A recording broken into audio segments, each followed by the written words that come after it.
ഇവിടെ വന്നിട്ട് ചെയ്യാം നമുക്ക്. വാ.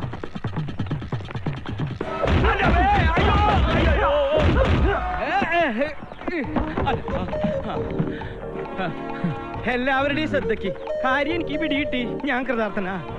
നിങ്ങളുടെ കല്യാണ സദ്യക്ക് എത്തിക്കേണ്ട ചിക്കൻ ബിരിയാണിക്ക് പകരം നിങ്ങളുടെ വീട്ടിലെത്തിയത് സാമ്പാറും ചോറുമാണ്.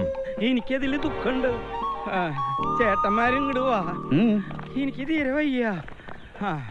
നിങ്ങളുടെ ചിക്കൻ ബിരിയാണി ദേ ഈ പട്ടിണി ചേട്ടന്മാരുടെ വീട്ടിലുണ്ട്. നിങ്ങളുടെ സാമ്പാറും ചോറും ഈ ക്രിസ്ത്യാനി ചേട്ടന്റെ വീട്ടിലുണ്ട്. അത് എത്രയും പെട്ടെന്ന് അങ്ങോട്ടും ഇങ്ങോട്ടും ചേഞ്ച് ചെയ്യണമെന്ന്. എന്തിനാ ചേഞ്ച് ചെയ്യണേ? നിങ്ങളുടെ വീടുകൾ തമ്മിൽ ഒരു മതിലിന്റെ വ്യത്യാസമല്ലേ ഉള്ളൂ. ചിക്കൻ ബിരിയാണി കഴിക്കേണ്ട ചേട്ടന്മാരെ ഈ പട്ടിണി ചേട്ടന്റെ വീട്ടിലേക്ക് പറഞ്ഞേക്കാം. സാമ്പാറും ചോറ് കഴിക്കേണ്ട ചേട്ടന്മാരെ ഈ ക്രിസ്ത്യാനി ചേട്ടന്റെ വീട്ടിലേക്ക് പറഞ്ഞേക്കാം. അതല്ലേ മത സൗഹാർദ്ദം. അപ്പൊ ചെല്ല്. ഒരു മിനിറ്റ് എന്തോ പറയാൻ മറന്നു. ഒന്ന് എല്ലാവരും വന്നേ.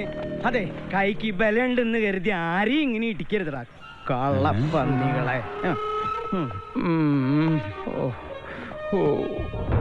എന്റെ ദൈവേ.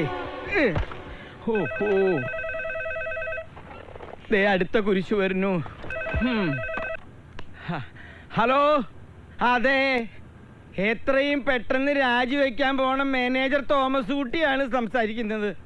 എന്റെ സാറേ, ഞാൻ പറഞ്ഞില്ലേ അവരെവിടെയാണെന്ന് എനിക്കറിയാൻ പാടില്ല. മകന്റെ ബർത്ത്ഡേ ആഘോഷിക്കാനായി 2 ദിവസം മുമ്പ് പോയത് അപ്പനും